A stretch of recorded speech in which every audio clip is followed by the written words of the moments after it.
In a dim alley, a woman leaves her daughter, promising to return soon. Mom gives Anna a lollipop, saying, "Eat while you wait." "Will you come back before I finish eating?" the little girl asks hopefully. Anna decides to eat the treat faster to speed up her mother's return. Night falls, but the girl still waits alone in the same place. "Not back yet?" Anna thinks sadly, her lollipop almost gone. The lollipop falls and a terrible thought pierces her. Mom abandoned me? Suddenly someone calls out, "Anna!" and her eyes widen in surprise. Meanwhile, her mother, with a suitcase and a bag, quickly disappears into the darkness. Hearing the call, Anna happily turns around, shouting, "Mom!" full of hope. A smiling woman with a bag is rushing towards her, but it is not her mother. The hope in Anna's eyes fades, replaced by shock and confusion. Years later, an adult Anna reflects, "I know my mother didn't abandon me." That lollipop comes back to her mind, and the pills next to it, like a bitter secret. It was her love, desperate but true. Now an adult, Anna holds a lollipop, a symbol of her childhood faith and strength. After winning the lottery, she opened a pastry shop full of warmth and sweet dreams.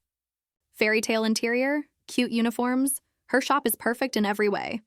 Each candy here is a bright celebration of taste and color.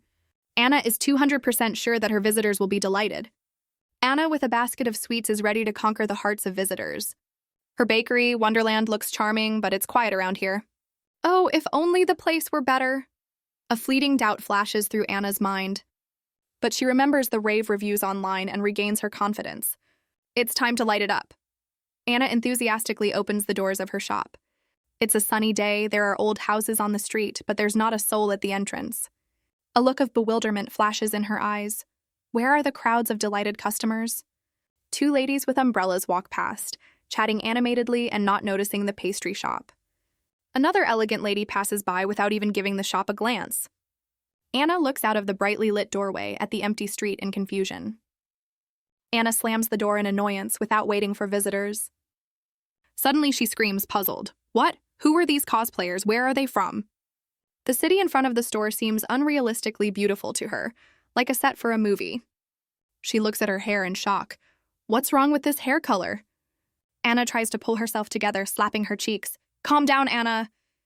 Outside, someone pulls the handle. It's strange. The sign says open, but the door won't open. The voice behind the door continues, "A new store has opened. I wanted to take a look." "Okay, I'll go." Anna opens the door with a beaming smile. "Sorry, welcome to the Sweet Love shop." Two ladies are surprised. "Only candy? Is it worth opening a store for that?" Anna assures that her sweets are special. She hands them some lollipops. "This is a special gift to celebrate our opening." Anna offers visitors a treat while they choose sweets. One of the ladies is delighted. The taste of these lollipops is absolutely special. Anna shows off a basket of tropical fruit candies with a new combination of flavors. She smiles as she shows off the handy mini candies, noting their fun shape. Visitors are delighted. "How cute, and it smells like my favorite fruits." One of the ladies decides that she will buy candy not only for the children, but for herself as well. Anna holds up a sparkling candy and asks, "Like jewels, right?" Her jewel candy is an edible treasure for everyone. The satisfied customers leave, and Anna thanks them for their purchase. The first coins she earned shine in her hands, a symbol of success. Anna covers her face with her hands, overwhelmed with emotion from her first sale, hoping that this is not a dream. She looks at the coins that look like gold and is surprised by the unfamiliar currency. Anna recalls that she suggested that the first customers set the price themselves, without knowing its real cost. Looking out the window, she tries to comprehend what is happening, still not believing in this strange situation. Suddenly it dawns on her. She has entered the world of a novel, becoming a secondary character. A shining book appears before her mind's eye. So this is what it is like to enter another world.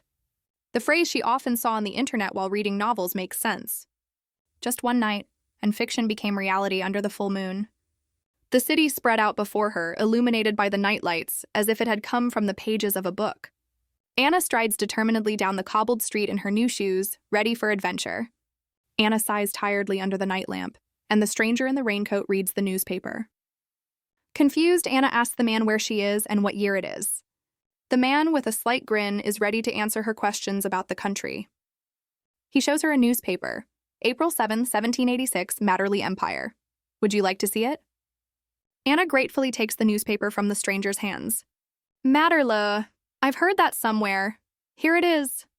Anna recognizes something in the newspaper. It dawns on her. This is the plot of the novel she read, and this is its prologue. The man asks her with concern if everything is okay, seeing her shock. Anna suddenly beams with delight. Of course, I'm great. Her shop will definitely thrive here, she giggles to herself, and the man is surprised.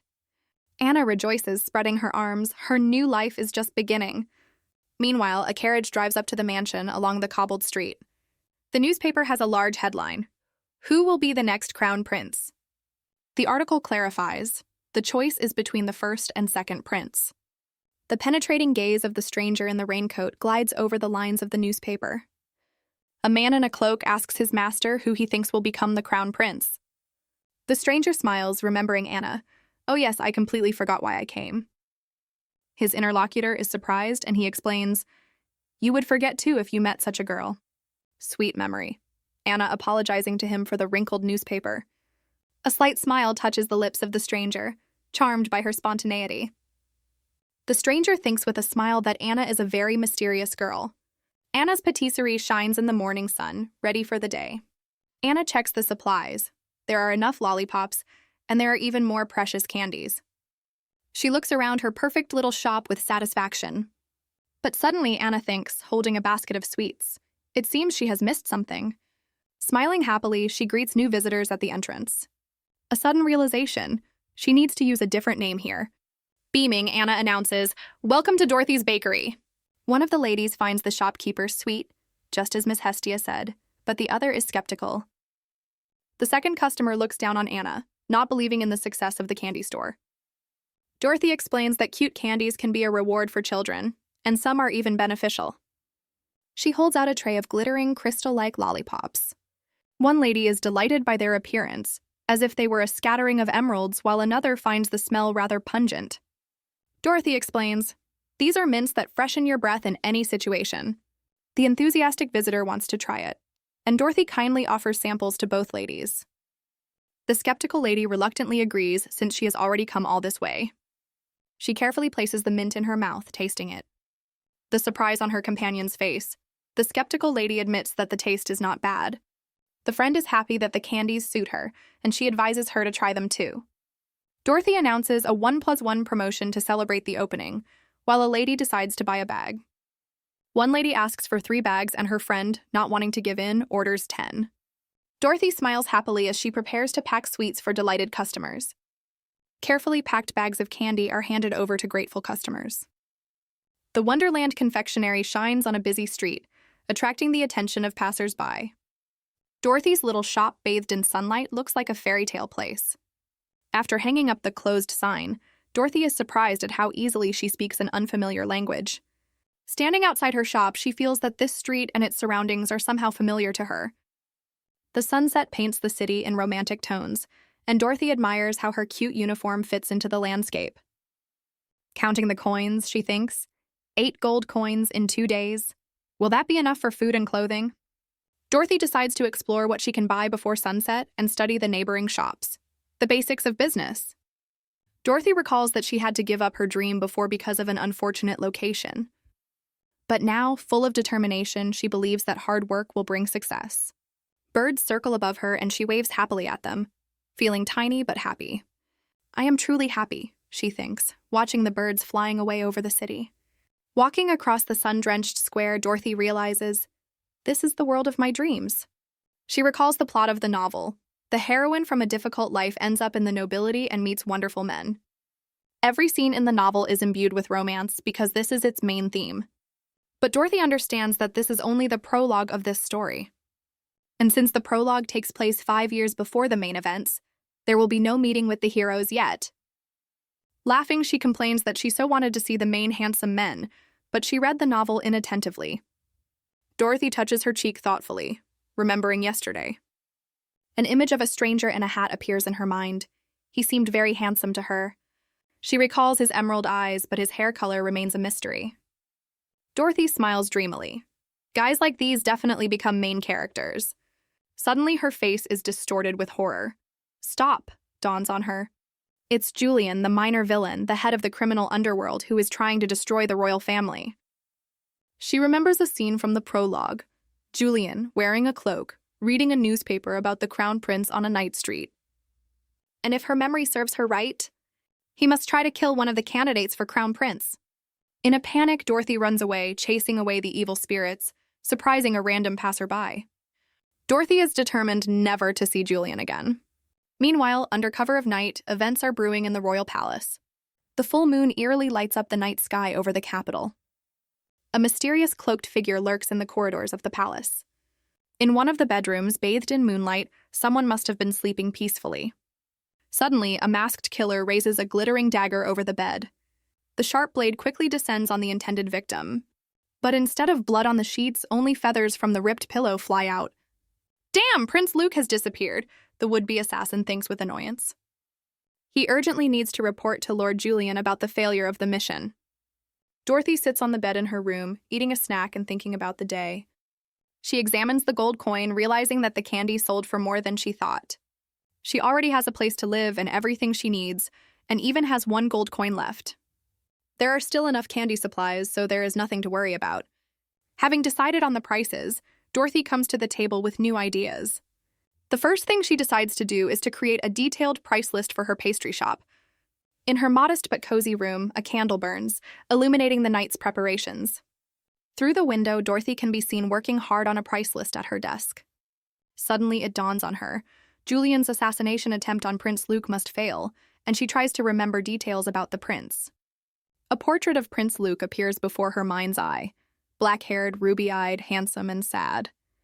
Even the novel's heroine, who was far from romantic, recognized Prince Luke as a real heartthrob. Dorothy muses, Julian, despite his cute appearance, is notorious in the criminal world, while Luke seems much better. She assumes that the prince had a hard time, but doubts that she will ever meet him while living an ordinary life. 5 years later, according to the novel, Luke will meet the heroine, and together they will lead the country to a better future. The next morning, a bird chirps outside the window of the Wonderland Bakery. Dorothy stands in her shop, turning around in surprise at the sound of emptiness. She frowns as she looks at the front door. There are still no customers. People walk past the shop window, carriages drive by, but no one goes inside. Dorothy remembers yesterday's success with her first clients and thinks about advertising in the newspaper. Researching the market will take time, and she is looking for a more effective way to attract visitors. Suddenly, Dorothy has a brilliant idea on how to attract customers. She remembers that yesterday she completely forgot about the basics of doing business. Grabbing the basket of goodies, Dorothy decides to put her plan into action immediately. She goes out into the busy square, offering her candies to passers-by. Passers-by look at her unusual outfit in surprise and do not recognize the girl. Dorothy approaches the flower shop Alice's Flowers, where she is greeted warmly. A pretty blonde florist with a plant in her hands asks what flowers she is interested in. Instead of answering, Dorothy hands her a large, shiny lollipop, asking if she likes sweets. The florist is surprised by the unexpected proposal and looks at the lollipop. Dorothy confidently offers the treat while the florist still holds the flower pot. The florist laughs, saying that this is the first time she has seen such an advertisement, looking at the lollipops. She finds it funny, and Dorothy explains that she is new and is settling in. Dorothy smiles brightly, hoping for good neighborly relations. The florist responds with a warm smile, also happy to meet Dorothy. She introduces herself as Therian, the owner of the flower shop, and they shake hands, agreeing to call her Terry. Terry notes that small candies are convenient, but large ones provide a different kind of pleasure. She compares the candies to flowers, each beautiful in its own way, and invites Dorothy to come look. In response, Terry decides to give Dorothy something and looks around her store. Her choice falls on a graceful yellow tulip, which she carefully takes. Terry pensively says that candy and flowers are somewhat similar, causing Dorothy to think. Terry hands Dorothy a bouquet of yellow tulips in a fancy package. Dorothy enthusiastically accepts the flowers, thanking Terry and saying that they are beautiful. Terry smiles warmly, glad to meet him and looking forward to meeting Dorothy again. With candy in hand, Dorothy goes around all the shops in the neighborhood, introducing herself as a new resident. There is only one lollipop left in her basket after going around all the shops. Dorothy stops at the Fun Night Inn, deciding to go there tomorrow. Suddenly, a man flies out of the tavern doors, knocked down by a strong blow. The beaten guy lies on the ground, and onlookers encourage him to continue the fight. Dorothy cries out in surprise at this unexpected scene. The defeated guy quickly jumps up and runs away from the tavern. Dorothy stood frozen with her basket over the fallen stranger outside the tavern. The next morning, the beaten boy wakes up in an unfamiliar room in Dorothy's bed. His face is completely bandaged and he can hardly comprehend where he is. Raising himself up, he grabs his head. It is splitting with pain. The boy carefully touches the bandages, trying to understand what happened to him. Dorothy enters the room with a tray, noticing that he has woken up. She smiles happily, noting that his face is very swollen, but at least he can speak. The stranger asks in surprise if she saved him, and Dorothy offers him something to eat. On the tray there is an appetizing croissant and a cup of hot soup. Dorothy tries to feed him with a spoon, but the soup spills, and she complains that she didn't bandage him properly. Dorothy says that she will now untie his bandages, asking him to wait a little. A guy with bandaged eyes holds a tray of food, clearly embarrassed. The stranger eats soup with a spoon while Dorothy yawns nearby, covering her mouth. He apologizes for disturbing them, and Dorothy confirms that he has caused a lot of trouble. She lists she gave up her only bed, spent money on medicine, saving on everything. Treatment, food, accommodation, these are all expenses, but the guy promises to return everything and is going to leave. Dorothy stops him with her hand on his shoulder and asks him to wait. She asks where he is going with such a face, because the treatment needs to continue. The guy looks puzzled and touches his chest where her hand rested. Dorothy states that she helped him for a reason, and if he is grateful, he should listen to her. Dorothy leans towards the boy, asking if he understood her.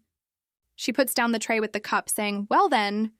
With a sly smile, Dorothy declares that from today on, he will begin to work off the debt with his body, shocking the guy. The girl explains that she recently opened a shop and needs help, but she doesn't have the money to hire someone. She suggests that he work in the store until the swelling goes down, because he looks quite strong. The guy smiles with relief, realizing that she meant work. Dorothy smiles brightly, pleased with his agreement.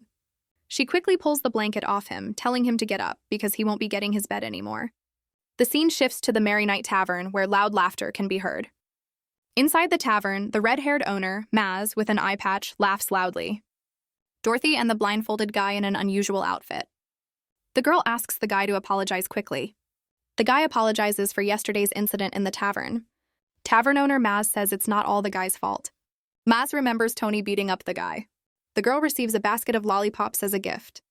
Mac recommends the bunny-shaped lollipop. Dorothy is touched by the bunny, but Maz adds details. Maz explains that the bunny is with alcohol. Dorothy wonders what caused the fight while the beer is being poured. Maz tells how the guy in the hat approached Tony, and his words started a fight. Dorothy, with a glass of beer, wonders what the stranger said to get beaten up like that. The guy admits that he simply asked about Tony's guild, calling him an ordinary member. Maz and Dorothy are shocked by such impudence, and the girl asks about the guild. It turns out that Tony was kicked out of the Hawks Guild and then fired from the 𝑐𝑎𝑜𝑛 Guild. Dorothy is horrified to remember that Julian is a member of the 𝑐𝑎𝑜𝑛 Guild and does not want to get involved. The girl quickly says goodbye, citing work, and Maz invites her to come again. Dorothy and her companion leave the tavern, heading down the street. A close-up shows Dorothy's dainty yellow shoes clicking on the cobblestones. The boy with the bandaged eye looks forward thoughtfully, following Dorothy. The boy suddenly grabs Dorothy by the sleeve, saying her name. The girl turns around in surprise as he continues to hold on to her clothes. Dorothy smiles and assumes that he heard her name at the tavern and asks his name. The blindfolded stranger replies that he cannot name him yet. Dorothy suggests giving him a nickname, since she can't call him Mummy, but he allows her to choose any. She happily offers Mimi, which clearly stuns the guy. Dorothy becomes serious, demanding an honest answer from him. She asks Mimi directly why he approached that ordinary guild member. They stop on a cobbled street and Dorothy waits for an explanation. The girl looks at Mimi intently, repeating her question about his motives. Dorothy and Mimi stand very close, the girl waiting for an answer to her question. Mimi looks away, clearly not wanting to reveal her motives. He admits that he was looking for the master of the 𝑐𝑎𝑜𝑛 Guild, based on rumors of his appearance. Dorothy is shocked because the 𝑐𝑎𝑜𝑛 master is dangerous, and she doesn't understand why Mimi was looking for him. Mimi evasively replies that it is a long story and he cannot say more. He asks her not to ask further questions because he has already said too much. Mimi adds that he can't lie to her when she looks at him like that. Dorothy decides not to press and changes the subject with a smile. She remembers that it is time to apply Mimi's medicine, citing the doctor's instructions. The girl resolutely grabs his hand, hurrying to start bandaging it. Dorothy happily drags Mimi by the hand along the sparkling cobblestones. She sits him down on a bench to tend to his wound. The girl looks sympathetically at the wound, noting how terrible it looks. Mimi thinks about revenge with a slight smile, but is grateful for her concern. There is already a fresh roll of bandages prepared on the bench.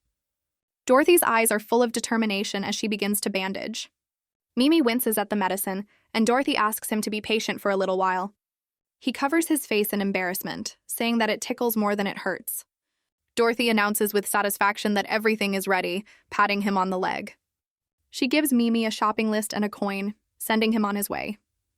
Mimi looks closely at her shopping list, holding a gold coin in her hand. Dorothy reminds him that this is their last money and asks him to return unharmed. The guy with the bandage nods silently, taking her words into account. The girl gives him a warm, encouraging smile. "Well, see you soon," she says, her hair flying in farewell. Dorothy leaves, waving at him, her bright dress flashing in the distance. Mimi remains sitting on the bench, thoughtfully looking at the list and the coin. The girl walks away down the sun-drenched street, leaving him alone. He reflects that Dorothy is very strange, not like the ladies of high society. Mimi clenches the coin in her fist, making a decision. A bell rings above the entrance to a charming pink pastry shop with a welcoming sign. A white-haired Therian appears at the door, happily greeting Dorothy. Dorothy enthusiastically invites Therian to choose the perfect treat for his taste. Therian admits that he is looking for candy for his nephews, so that they can enjoy it longer. The girl enthusiastically declares that he has come to the right place. Therian considers her offer with a sly smile, clearly intrigued. Dorothy offers colorful little candies that children love so much. Therian predicts great popularity for her store, and Dorothy laughs, hoping for it. There is a bag of sweets and a few coins left on the counter after purchasing Therian. Therian leaves the bakery, stepping out onto the sun-drenched street where Dorothy has already disappeared. Dorothy breathes a sigh of relief as she sits in her sun-drenched bakery. She stretches sweetly, dreaming of the imminent arrival of some joyful day. The girl thoughtfully lowers her hand onto her bright dress. Dorothy looks away, wondering when Mimi will return. She admits the idea that he could have run away with the money, since he clearly had ulterior motives. But despite her doubts, Dorothy still hopes for his return. In this unfamiliar place among strangers, she feels lonely. The girl clasps her hands on her knees, lost in her thoughts. Her gaze stops on a bowl of candies standing on the counter. Dorothy takes one of the colorful candies to sweeten the wait a little. Dorothy sits thoughtfully in her candy shop, eating a candy bar. The sun is setting, painting the city in warm tones. Suddenly, the bell above the front door rings. The girl turns around with a smile, ready to greet the new visitor.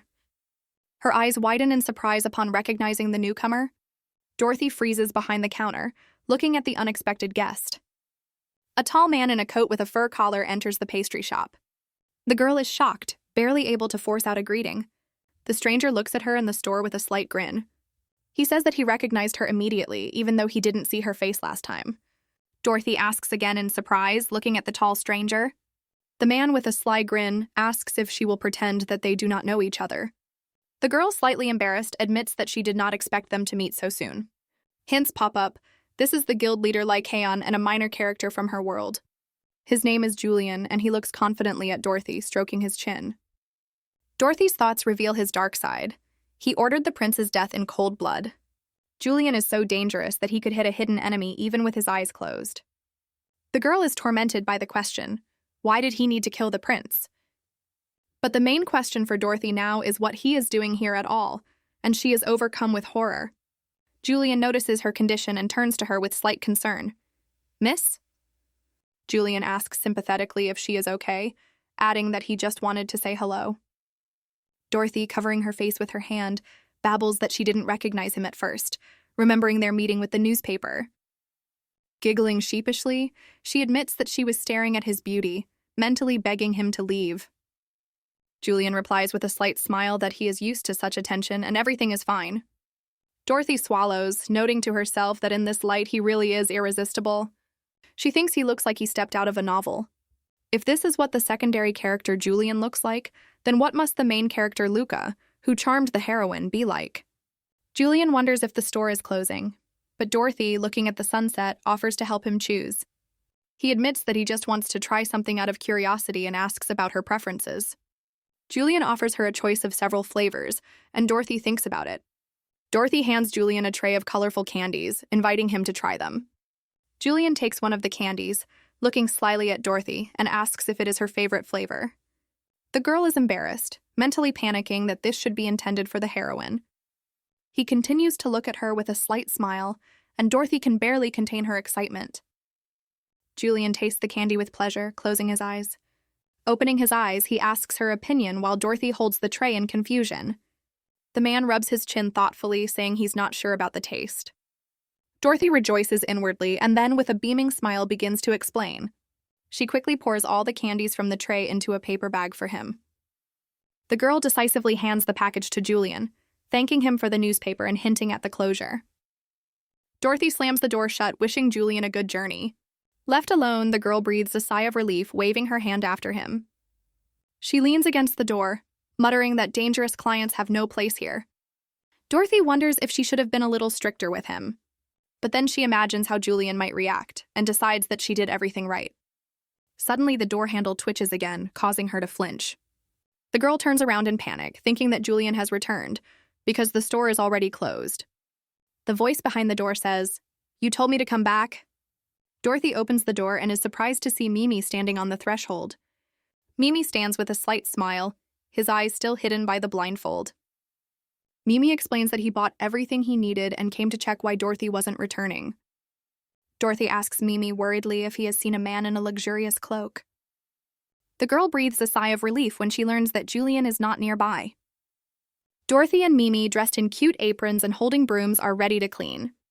Mimi reluctantly thinks it would be better to stay in the room while Dorothy announces the start of cleaning. They set to work. Dorothy sweeps, and Mimi first wields the broom and then carries the heavy sack. Dorothy asks Mimi to be careful with the fragile candies, and he nods obediently.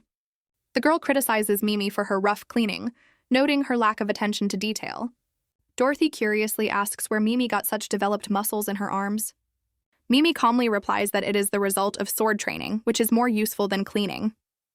Dorothy is surprised that Mimi is a knight but still weak in combat and notices his insignia. Mimi, embarrassed, declares that he gave in to her on purpose. They look at each other, Mimi still trying to justify herself. Mimi, after a short silence, apologizes for not being very good at cleaning. Dorothy smiles and suggests that Mimi find a better use for his muscles. She pours some powder into a large cauldron. The contents of the cauldron begin to hiss and bubble, turning into a golden mass. Dorothy pours the thick caramel from the cauldron with a satisfied look. Mimi takes the warm, sticky caramel mass into her hands. He begins to skillfully stretch and fold the caramel, demonstrating his strength. Mimi deftly rolls the shiny red caramel into a long rope. Dorothy watches with interest as Mimi shapes the giant candy. Then he uses a special knife to cut the caramel rope into small candies with a cherry pattern. The finished cherry candies fill a pretty jar decorated with a bow. Dorothy asks Mimi with a smile if he enjoyed making candy for the first time. Mimi, holding the jar, thoughtfully replies that it is like turning a lump into something graceful. He turns to Dorothy and adds, "Just like you, Dorothy." Dorothy freezes in surprise, her cheeks flushing. "What? Are you saying that I'm a big lump that you made?" she says indignantly, and Mimi panics. Mimi sheepishly tries to explain what her incredible potential meant, but ends up completely confused. Dorothy twists his words to say that he thinks she is incredible because of her skills and passion. The girl looks at his hands with admiration, and Mimi embarrassedly asks again if his muscles are really that great. Mimi admits that she can't knead as hard as Dorothy, but she can do it gently. Dorothy happily thanks him for his help, beaming with happiness. Mimi looks at her with a satisfied smile, his eyes barely visible from under the blindfold. He modestly replies that he should thank her. Suddenly, Mimi's stomach growls loudly, causing Dorothy to cover her mouth in surprise. Mimi sheepishly suggests they clean up and get a bite to eat, and Dorothy smiles in agreement. After cleaning, they sit on the bench, enjoying the fresh air. On the bench next to them, there is an appetizing sandwich and a glass of drink. Dorothy and Mimi eat their sandwiches with gusto, enjoying their snack. Mimi automatically straightens her vest, thinking about something. Suddenly, Mimi points his finger into the distance, his face becoming serious. He lowers his hand holding the half-eaten sandwich, his gaze directed forward. 2 hot air balloons fly smoothly in the golden sky. Dorothy swallows the piece with difficulty, and Mimi asks in surprise about the balloon. The girl enthusiastically describes the beauty of the sunset and the hovering balloons, calling the view romantic. Mimi asks doubtfully about romance, but Dorothy confidently confirms. Dorothy admires the fountain, the birds, and the city's graceful architecture. Looking at the city, Dorothy admits that she no longer wants to return home, although she misses it a little. Mimi says thoughtfully that he never realized how amazing this place is. He adds that being here has helped him notice what he had missed, and he wants to keep that feeling. Dorothy laughs happily, noting that Mimi sounds just like the ruler of the town. Mimi shyly denies it, and Dorothy, surprised, asks if he was serious. The girl asks where Mimi used to live, and he replies that it is the complete opposite of these places. Dorothy recalls that her previous home was materially rich, but her heart remained empty. She admits that she really likes it here and hopes for eternal peace, but the disappearance of the prince worries her. Dorothy asks Mimi if he has seen Prince Luke's face, showing a newspaper clipping with a blurry portrait of him. The girl breathlessly shares the rumor that the prince is the most handsome man in the empire. Mimi laughs loudly, and Dorothy asks in bewilderment if she is right. Mimi, laughing, admits that the prince is not ugly, but not as handsome as they say. Dorothy curiously asks if he has ever met the prince in person, for example at public events. The guy replies with a smile that it doesn't matter much because the prince is just a prince. The girl objects that if he is elected crown prince, he will lead the empire into the future, and asks if Mimi wants this. It is explained that Prince Luke is the firstborn of a commoner, unlike the noble Prince Roem. Mimi points her finger and firmly states that Prince Roem lacks strength. Dorothy raises her finger in delight, exclaiming that she is all for Prince Luke, because he is the main character. She is confident that with him the country will become stronger and her shop will be safe. Mimi listens attentively. Mimi says with a barely noticeable smile that Dorothy is truly something special. He adds that even her casual remarks sound incredibly convincing, and Dorothy smiles contentedly. Dorothy suggests that Mimi pray for Prince Luke to protect their town and shop, and he agrees. The sun's rays illuminate their home, heralding a new day. Dorothy stretches sweetly in bed, yawning and waking up. The girl, still basking in bed, wonders with curiosity whether Mimi has woken up. Mimi stands at the bathroom mirror, and Dorothy cheerfully shouts if he is ready. The guy thoughtfully touches his chin, looking at something on the tabletop. Mimi looks in the mirror, noting that the swelling on his face has gone down. He washes himself vigorously, splashing water in all directions. Mimi's hand takes a small round object from the sink. With wet hair and a serious look, Mimi looks at her reflection again. Mimi is in the bathroom, glancing at the roll of bandages on the sink. He looks straight ahead, holding a towel in his hands. The camera focuses on his neatly tucked shirt and trousers. Dorothy suddenly bursts in, begging Mimi to come out quickly. Mimi, wearing an eye patch, smiles guiltily while Dorothy complains that she really needs to go to the bathroom.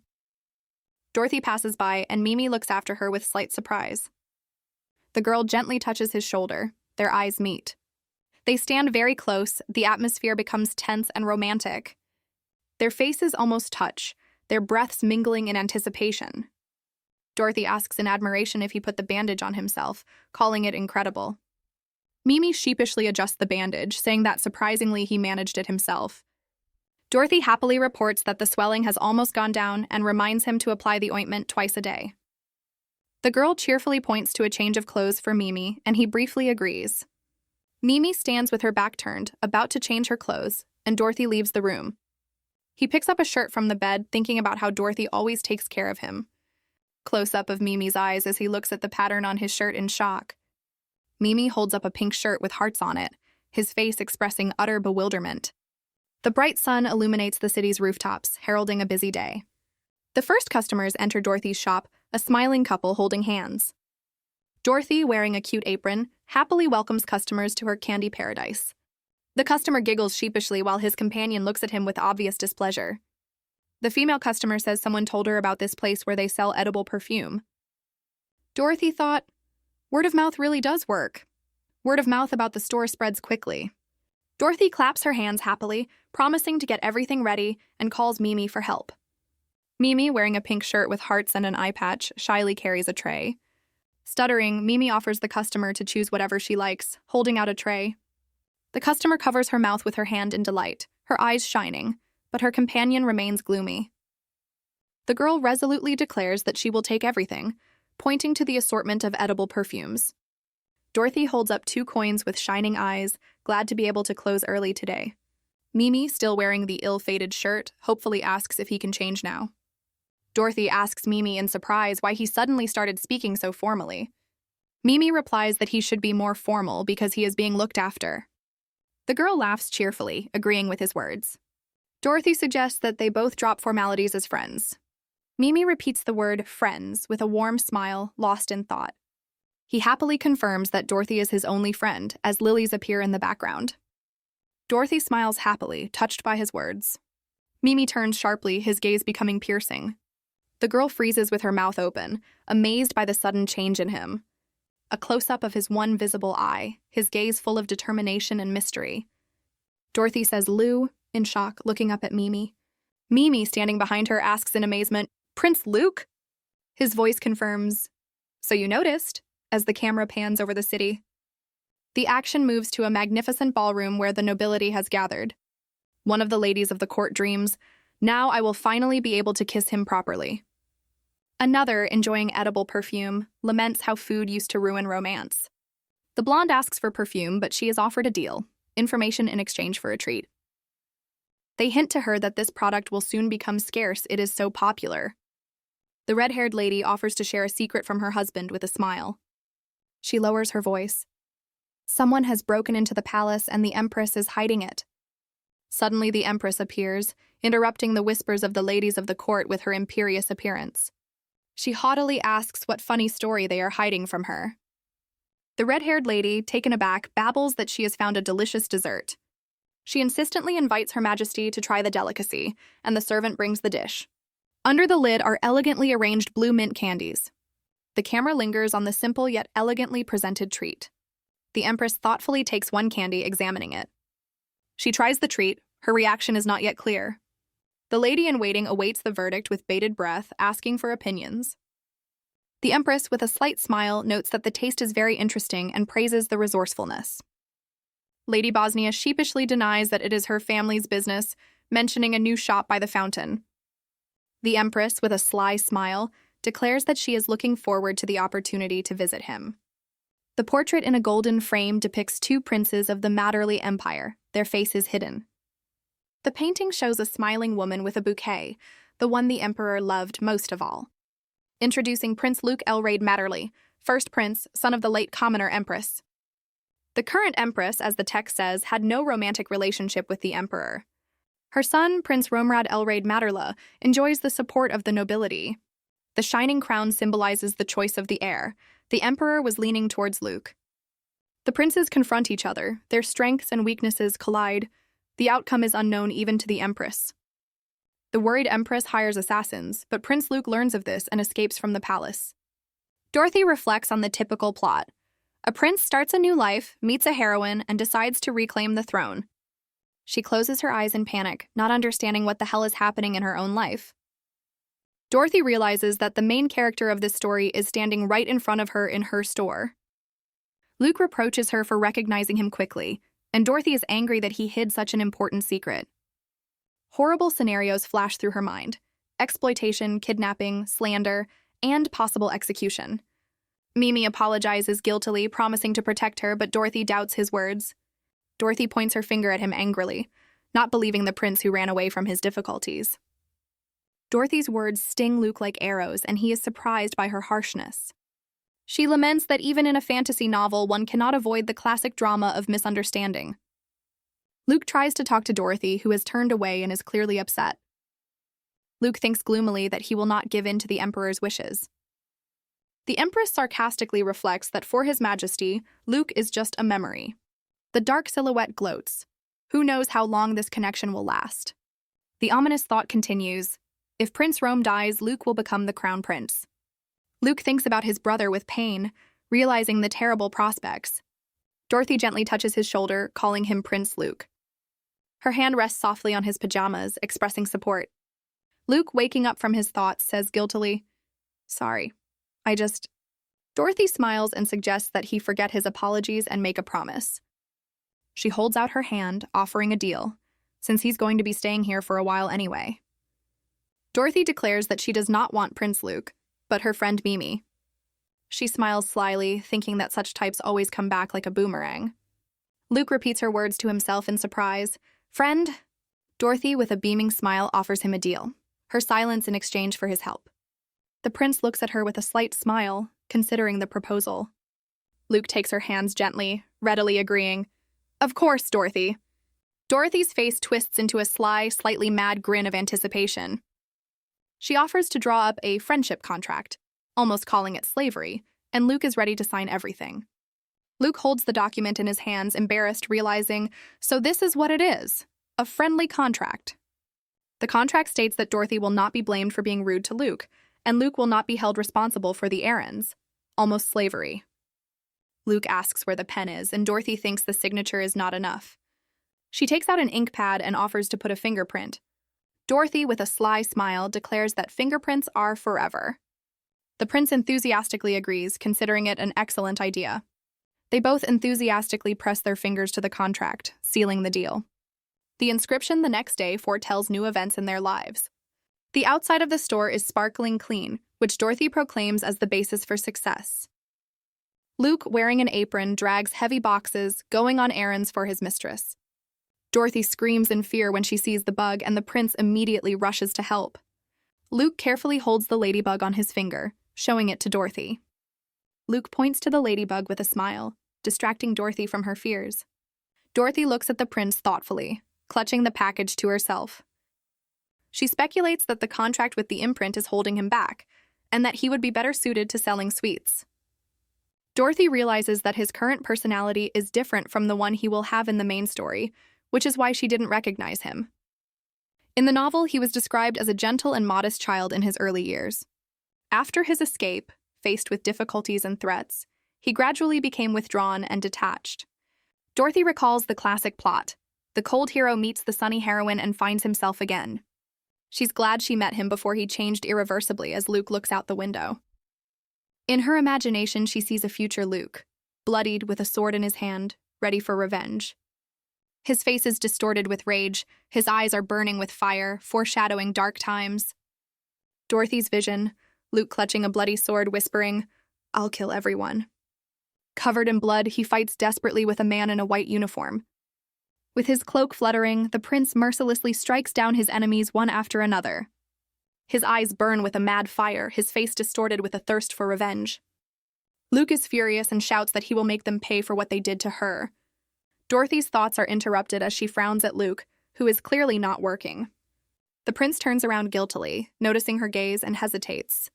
Well, in his palms, Dorothy sees a tiny, fluffy bumblebee. She is shocked. She wanted to throw him out, but he is fiddling with an insect. Luke shows her the bumblebee, explaining that it was weak and could have died. Dorothy doesn't believe that such a kind person could change so much in the main story. She sympathizes with the fact that he must have really been through a lot. Luke touches his cheek sheepishly as Dorothy looks at him thoughtfully. The prince assumes that the bumblebee simply ran out of energy since its wings are intact. Luke asks Dorothy to wait a second, clearly planning something. He melts some flour caramel in a spoon over the flame of a match. Luke then carefully dips the wand into the warm, shiny sweetness. A small drop of the treat is brought directly to the weakened bumblebee. Dorothy and Luke watch in delight as the bumblebee begins to eat the treat. The prince explains that it is a caramel with a floral aroma made from natural ingredients. The bumblebee, having gained strength, flies away, leaving the heroes behind. Dorothy and Luke watch him from the bakery window. The prince says in surprise, "This is amazing." Dorothy laughs, saying he's overreacting, but Luke objects. Luke's dark thoughts. He and his kind were taught only to hurt and kill. He adds sadly that they were never taught to help small creatures. Dorothy looks at the prince with obvious surprise and sympathy. She smiles shyly, admitting that her mother taught her this. There was a drop of sweet caramel left on Dorothy's finger. Luke notices this and gently points out her dirty finger. Luke advises Dorothy to wipe the caramel off her finger. Suddenly, there is a loud knock at the door. Behind the door are important envoys from the palace. Dorothy is outraged by their rude behavior. The messengers look down on her. Luke protects Dorothy by shielding her with his body. Dorothy looks out from behind Luke, frightened. Luke puts a paper bag over his head. He asks the messengers what they need. The envoys present Dorothy with an invitation to tea with the Empress. Dorothy exclaims in shock, "The Empress?" covering her mouth with her hands. A closed sign appears on the door of the pastry shop. Dorothy explains to Luke that the invitation was addressed to her because the Empress was interested in their sweets. An alarming thought arises. This could be a trap. Luke insists that he was careful, but Dorothy suggests that if there had been a trap, he would have been arrested by now. Dorothy holds the invitation, contemplating the difficult choice and consequences. Luke, having removed the package, seriously advises Dorothy not to go because the Empress cannot be trusted. Dorothy recalls, "He's right. After all, she sent assassins." She doubtfully thinks that she cannot simply refuse the Empress's invitation. Luke gently takes Dorothy's hand, begging her not to go. Luke looks at Dorothy with concern and obvious pleading in his eyes. Dorothy gives him a warm, encouraging smile. She cheerfully promises to return safe and sound, noting that he is like a puppy. Dorothy asks Luke to look after the bakery, holding out her pinky for a promise. She explains that in her homeland they seal vows by clasping their little fingers together. Then she says, "You touch with your thumbs." They seal their promise by touching their thumbs as she cheerfully exclaims, "I promise." Luke sheepishly asks how long this will last, but Dorothy says it's time to let go. Dorothy, with a satisfied smile, thinks that it is time to hurry up and get to work. Luke, slightly blushing, looks thoughtfully at his hand, with which he had just touched Dorothy. Luke, slightly flushed, still looks at his hand, remembering Dorothy's touch. Dorothy arrives for tea with the Empress, who is already waiting for her in the garden. Dorothy asks with a smile why she was invited if the Empress is drinking tea alone. She playfully suggests that it is because of her common origin, calling it rudeness. The Empress puts down her cup, coldly inquiring if Dorothy has a title. With a slight smile, the Empress remarks that Dorothy looks like a baron's daughter. What a pity. Dorothy accepts the compliment with feigned gratitude, thinking about the Empress's bad character. The Empress, the Emperor's second wife, recognizes Dorothy's talent in making sweets. She explains that she called Dorothy to make her a special candy, but Dorothy politely declines, citing her lack of skill. Dorothy doubts whether she can live up to expectations, remembering that the Empress is capable of hiring assassins for her son. Dorothy decides not to get close to the Empress, but she is already waiting for her consent. The Empress demands that she repay her time with talent, and Dorothy mentally agrees. Her Majesty mentions that her son loves the scents of lilac and lavender. Dorothy smiles sweetly, and the Empress asks to create a candy with these scents. The Empress promises the title of Baron if her son kisses her goodnight, surprising Dorothy. With slight sadness, the Empress recalls that her son used to do this. She begins to tell the story of how one day everything changed. In the memory, the little prince wishes her goodnight, calling her Roam. The boy looks at his mother with wide, slightly distant eyes. The Empress in the past is shocked, covering her mouth with her hand in surprise. The little prince smiles and says to his mother, "Mom, your breath stinks." The Empress is hurt by her son's words, and her world seems to shatter into pieces. From that day on, according to the Empress, her son began to avoid her, and Dorothy was shocked by the child's behavior. Dorothy realizes that Rome is exactly the same as in the novel, and the Empress adds that he keeps his distance. Before us is 𝐿𝑎𝑑𝑦'𝑠, the 22nd Prince of Matterley, with a deceptively sweet smile. He has dark brown hair and eyes like his mother, and is known for his kind, ever-smiling face. But if he doesn't like someone, he rewards them, and his smile becomes sinister. He banishes undesirables into the wasteland to die of starvation, a real psychopath, and only Dorothy knows his dark side. Even Luke still believes that Rome is his sweet little brother, not seeing his true nature. Dorothy recalls that in the novel he is the main antagonist, along with the Empress. Dorothy reflects on the Empress's obsession with her son. The Empress gives Dorothy a week to create candy. Dorothy agrees and promises to do her best. The carriage is waiting for Dorothy outside. Dorothy drives home, pondering the story of the Empress. She understands the mother's desire to improve her relationship with her son. But the story about bad breath seems strange to her. Rome comes to mind, the real reason for the alienation. Rome manipulated his mother into hurting her. Dorothy doubts whether her candy will help in this situation. Dorothy sits thoughtfully in the carriage. Two men wearing masks made from paper bags walk down the street. One of them notices Dorothy getting out of the carriage. He hurries towards her, calling her name. The man grabs Dorothy, a knife gleaming in his hand. He says he was worried because she was late. Dorothy asks if she was threatened at the palace. She replies that everything is fine, she was just asked for a favor. Dorothy adds that she was even provided with a carriage. She presses herself against the man, feeling relieved. The second man in the mask coughs sheepishly. Dorothy hurries him, the store still needs to be cleaned. The evening city is enveloped in the soft light of lanterns. The bathtub is filled with hot water. Dorothy is sitting on the bed in her room reading a book. She thinks about being alone with a man. Before, this world seemed like a fantasy to her. But now everything feels different. She remembers the warmth of a man's embrace. Dorothy smiles, thinking about Luke. Dorothy blushes, her eyes wide with a sudden thought. Luke, with a towel on his hips, urges her to take a shower. In the bubble bath, Dorothy contemplates being left in the same room with him. She raises her hand joyfully, praising herself for her past decisions. Dorothy admires the man's choice, recognizing his appearance as first class. She notes that he is not only handsome but also reliable and competent, the perfect combination. The girl stretches blissfully in the bath, considering him the best guest in the world. Her eyes sparkle playfully from under the thick foam. Dorothy comes to the conclusion that she has nothing to worry about at all. Ethan smiles and announces that the lavender is ready, holding a bouquet in his hands. Dorothy admires the scent of lavender, and Ethan thanks her for the candy for his nephews. Ethan curiously asks if this lavender will be used for the new candies. A close-up of a lavender bouquet, Dorothy confirms her intentions. She plans to mix lavender with mint for a refreshing and aromatic flavor. Ethan smiles and promises to come by for more candy as soon as it's ready.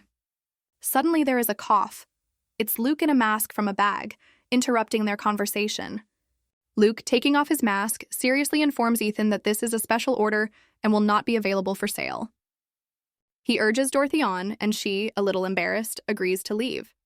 Ethan watches them go thoughtfully as Dorothy promises to return soon. As she leaves with Luke, Dorothy notes to herself that Ethan is very handsome and looks like the prince from the newspaper. Dorothy, in her shop, decides that she will simply replenish her lavender supplies, casting aside her doubts. Outside, Dorothy persuades Luke to cover his face, at least with a bandage. Luke reassures her, citing the poor quality of the newspaper photo and his lack of fame. Dorothy, with a sly smile, reminds us of night patrols and the need to be careful. Luke looks at Dorothy with a slight smile, holding a bouquet of lavender in his hands. At the store, Dorothy asks Luke what is going on between Rome and the Empress.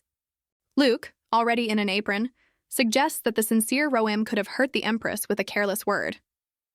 Dorothy, holding a bouquet, sarcastically thinks that Rome is more of a pure-hearted psychopath. Luke, noticing her condition, asks with concern if everything is okay with her. He looks closely at Dorothy, wondering if she is getting too close to the Empress. Luke asks Dorothy with a slight smile if she is worried about him. Dorothy, a little embarrassed, assures that this is not the case, but Luke can help her if he wants. Luke admits that even though he and Rome are facing a fight for the throne, he does not want to harm his half-brother. He adds that Rome probably thinks the same, but the Empress is of a different mind, and her son cannot contradict her. Dorothy exclaims passionately that Luke is the purest one here, and she cannot accuse Rome without evidence. She firmly states that she is always on Luke's side and asks to be allowed to at least support him. Luke thanks her with a warm smile, hoping that her candy will help. As she leaves with Luke, Dorothy reflects that Luke's kindness is admirable, as he does not want a rift between the Empress and Rome. The majestic white palace shines under the clear blue sky. On a plate lie ready-made lavender and mint candies, illuminated by sunlight. The Empress asks Dorothy if the order was completed well, because she did it very quickly. The mistress warns, if the candy doesn't work, Dorothy's store will have to move even further. The Empress turns away, not wanting to see Dorothy, which causes her indignation. Dorothy hopefully asks if she will see the Empress's face again if she succeeds, to which she promises a title. The girl admits that titles do not appeal to her, and she does not aspire to high society. Instead of a title, Dorothy enthusiastically requests a house in a prestigious area as a special reward. The Empress is surprised by such a straightforward and bold request from a simple pastry chef. A slight smile appears on the Empress's face as she considers Dorothy's unexpected wish. Later in the evening, the Empress, in her night clothes, approaches the high doors of the chambers. In her chambers, the Empress thoughtfully touches her lips, clearly thinking about something. The Empress, with her eyes closed, is lost in her thoughts, reflecting on the past day. She approaches Rome's chambers, quietly calling his name. "Rome, it's me." Rome turns away from the window, his gaze calm, a slight smile on his lips. The son is surprised by her visit, but the Empress replies that otherwise she will not see his face. She hugs Rome from behind, saying that she understands that he is busy due to his brother's absence. Rome turns around and hugs his mother back, assuring her that he understands. Suddenly, Rome's gaze becomes intense as he catches a whiff of an unfamiliar scent. He notices a strange lavender mint scent on his mother, noting that it is not perfume. The Empress smiles and says that she hasn't felt his interest in a long time, and Rome praises the combination of aromas. She fondly recalls that he had a very sensitive sense of smell and taste since childhood. The Empress playfully asks Rome to wish her good night, promising a secret under her pillow. Rome agrees to her request with a slight smile. A mother and son embrace tenderly by the window, their silhouettes visible from outside. The Empress leaves wishing her good night, and Rome responds in kind. A plate of lavender mint candies awaits Rome on the table. Rome thoughtfully takes one of the candies left by his mother. He lifts the shiny candy to his mouth, ready to taste it. After tasting the candy, Rome lets out a quiet sigh, his gaze becoming thoughtful. Later, Rome relaxes in a bathtub filled with water. With his eyes closed, he leans back, clearly enjoying the moment or the effect of the candy. The name Rome sounds in Dorothy's mind as his eyes look at her with a slight squint. Dorothy secretly hopes that he won't like the candy as she looks at the patterned wall. The next day, the luxurious hall of the palace is in full swing with social life, and the guests are engaged in animated conversation. At the table, one of the ladies notices that Her Majesty is in an excellent mood today. The Empress, with a mysterious smile, replies that nothing special, while another guest inquires about the reason. The lady explains her mood by the good weather and peaceful days. Watching the dancing couple, the Empress thinks that she cannot ask for more. The two young ladies at the table suggest that the Empress's good mood is due to Prince Rome, who has become noticeably more cheerful. The girls enthusiastically share that Rome even danced with each of them. The Empress drinks from her glass with a satisfied smile, listening to another lady praise Rome's manners and grace in dancing. The ladies in the palace noticed a change in Rome. One of them reflects on his increased popularity. Rome dances gallantly with the young lady. Luke watches his brother, his gaze intense. The girl dancing with Rome glows with happiness. She also smells a familiar scent. Another lady notes a slight minty smell in the palace. Rome continues to charm the ladies with his attention. He offers the lady a candy. Dorothy realizes that these are her lavender mint candies. Luke watches his brother and his partner dance with a grim expression. Luke's face twists into a grimace of disgust at the scene. His thoughts run through his head. Disgusting. But Luke smiles wryly, thinking that if that scent is around, he might be able to stand it. Later, Luke sits alone in a sunny window reading a book. A woman approaches him, asking if he enjoyed dancing with the unpleasant ladies. She persistently asks his opinion about Count Aaron's daughter. The woman notes that although she is not smart, she comes from a good family, and most importantly, supports them. She then mentions the daughter of the first Marquis, considering her the most beautiful of all. According to her, the girl's father is in the Emperor's faction, but this is a chance to lure him away. The woman looks at Luke with a serious and slightly tired expression on her face. Appealing to his understanding, she convinces Luke that in order to defeat Rome, he urgently needs a bride. Her hand squeezes his shoulder. The marriage will bring support from the nobility that the Emperor cannot ignore. Luke's sharp amber eyes express hidden tension and deep thought. Luke confirms with a slight grin that most of the nobles are indeed on their side. However, he objects. The main problem is the father, the Emperor, who has the support of the people. And this same Emperor, Luke emphasizes, openly favors his brother, Rome. Luke bitterly notes Rome's popularity even after his escape, and the woman admits he is right. Therefore, in Luke's opinion, marriage to a highborn lady in itself will not change much. He explains, the people idealize the love story of the father and the late Empress, Rome's mother. Luke recalls a portrait of his father and the late Empress, declaring that he needs exactly this kind of tragic love story. With a sly smile, he announces that he is looking for romantic love, clearly having a hidden agenda. Night falls on the palace. The stars twinkle outside the high window of the room. Luke is sitting in his room late at night, his face serious, a book in his hands. A dark silhouette appears in the doorway and Luke remarks, "You're late." The man who entered replies with a grin that a personal call takes time. Luke asks him for a favor, but on one condition: his mother should not find out, to which the guest remarks that this is the most difficult thing. The man suggests staging another assassination attempt on Rome so that the Empress will not suspect anything, and asks about Luke's decision. Luke agrees with a barely noticeable smile, promising to do anything if he keeps his promise.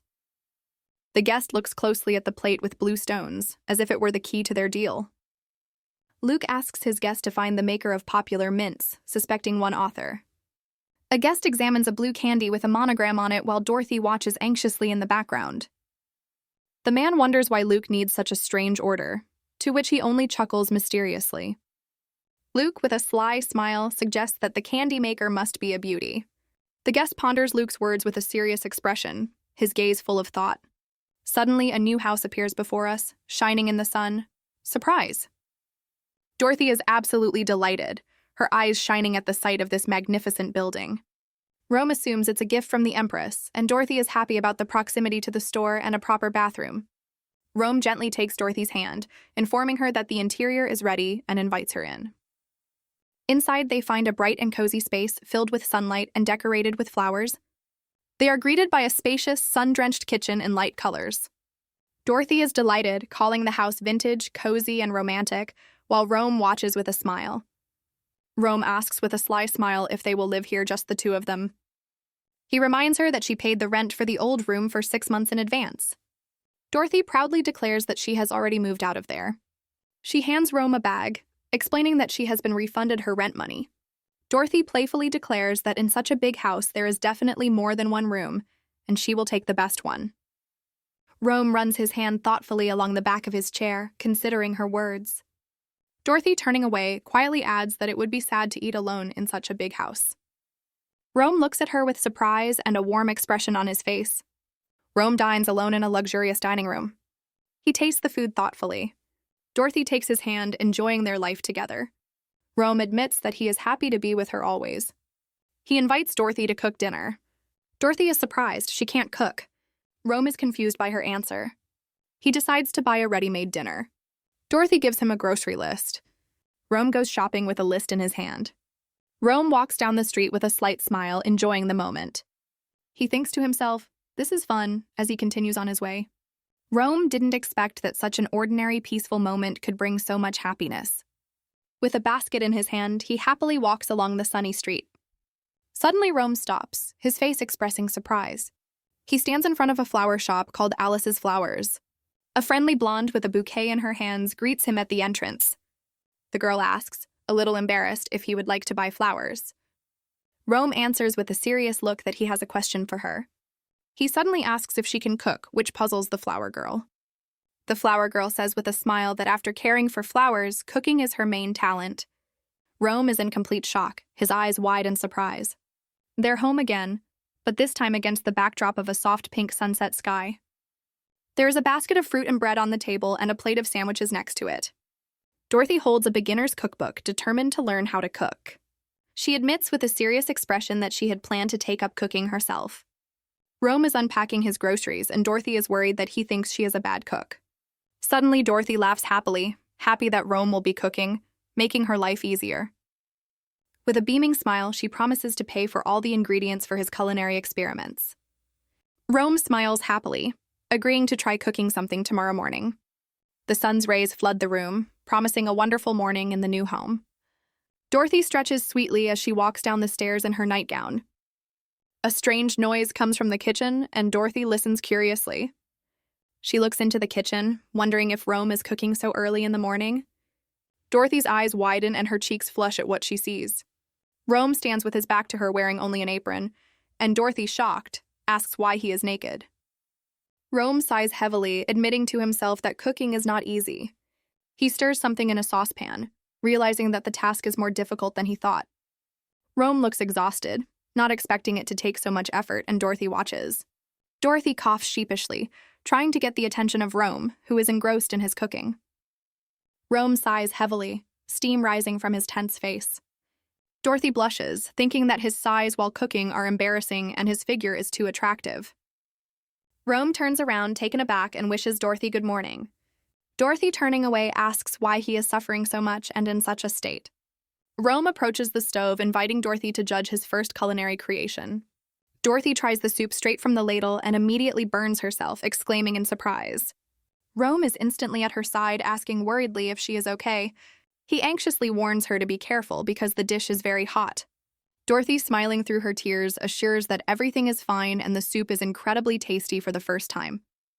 At the table, Rome doubts his culinary skills, but Dorothy is delighted. Rome declares that from now on breakfast is on him, and he will surpass the palace chefs. Dorothy smiles and replies that she is counting on him as she sits at the table. The camera pans to a cute little pink shop called Wonderland. Meanwhile, a serious man with crossed arms is thinking about something. He stands on the street, thoughtfully saying, The man can't shake off the feeling of anxiety, even though the request was simple. In front of the closed shop, he thinks about his alliance with Rome and his cunning mind, perplexed by the choice of the crown princess. Another character with dark hair suggests that she must be a beauty. The red-haired man begins to think about her appearance, but is interrupted by a voice. "Excuse me, client." Dorothy appears before him with a beaming smile and a bouquet of lavender. Dorothy, wearing a cute yellow dress and holding a bouquet of lavender, greets him joyfully. The man is surprised, and Dorothy apologizes, saying that she went to the florist for ingredients. She explains that this is why the store opened a little later today. Dorothy stands in front of him, repeating that she was late today. Dorothy thinks to herself, irritated, "Oh, it's Julian! Why is he here again?" Julian smiles and says that he has been waiting for quite a long time and deserves special treatment. Dorothy barely conceals her irritation as she replies, "Yes, sir," while Julian looks at her. The man continues to look at Dorothy questioningly, waiting for her to act. Dorothy is mentally glad that Luke stayed home to clean and Julian found her alone.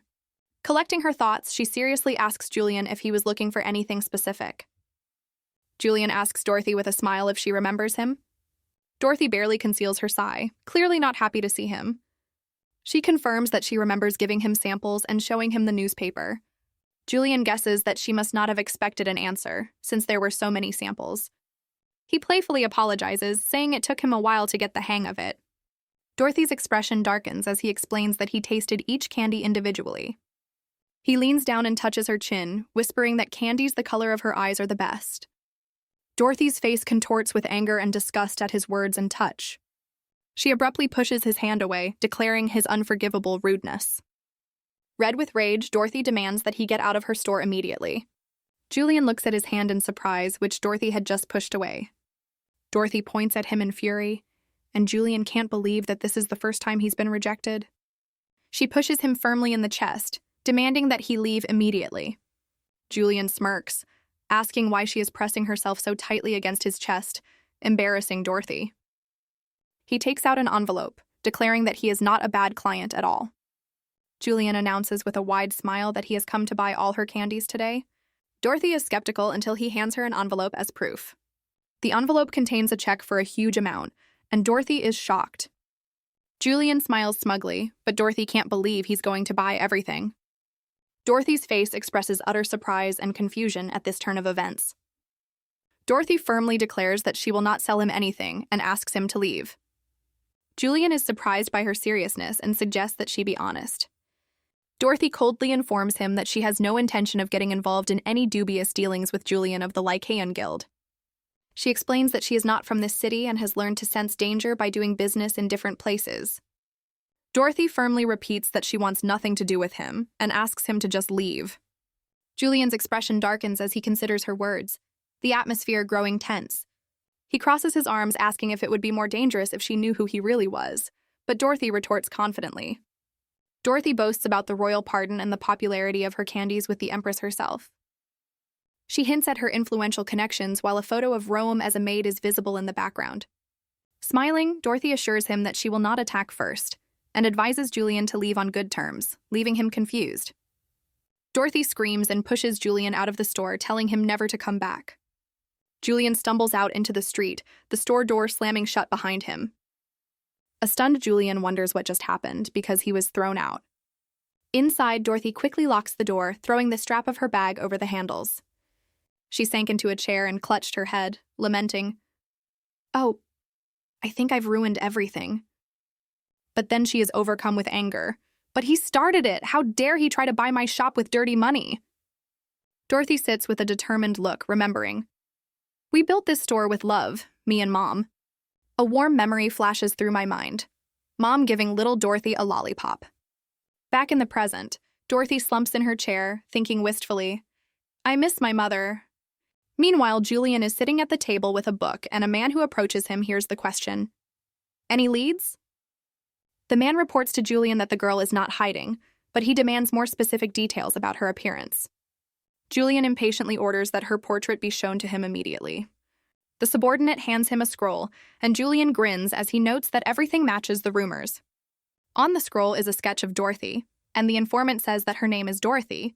She renounced her title and came from afar. Julian asks thoughtfully if she is married, while his interlocutor remains silent. The man confirms with a grin that she is married, much to Prince Rome's dismay, and Julian thinks he has finally found an interesting girl.